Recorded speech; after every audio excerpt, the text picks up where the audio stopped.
nation through all the field, sowing with thy own seed, trusting in thy goodness of thy stock, so thy race which thou leavest shall be magnified, having the confidence of their good descent.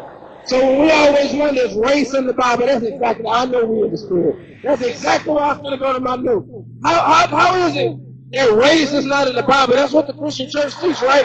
There's no race in the Bible. Don't nobody know we all one in Jesus. And that's all that matters. No, we're not just all one in Jesus. So watch what the Bible says. Watch this. Give me Sirach 26:19. Watch this. Ecclesiastes chapter 7, verse 7. Surely oppression maketh a man, surely oppression maketh a wise man mad, and a gift to strong the heart. Ecclesiastes chapter 7, verse 7. Surely oppression maketh a wise man mad, and a gift destroyeth the heart. So the Bible says oppression make a wise man mad. We are mad over here in this wickedness. We are mad, we are upset to see our brothers and sisters dying here left and right. We have no answer. We have no direction. But guess what?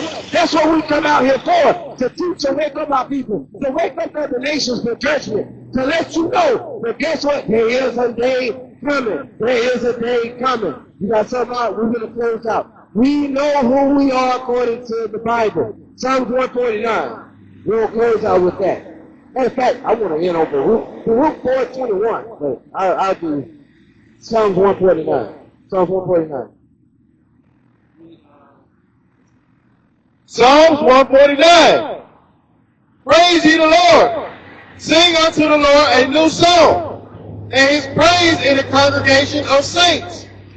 Let Israel rejoice in him that made him. Let the children of Zion be joyful in their king. Let them praise his name in the dance. Let them sing praises unto him with the timbrel and harp. For the Lord taketh pleasure in his people. He will beautify the meek with salvation. Let the saints be joyful in glory.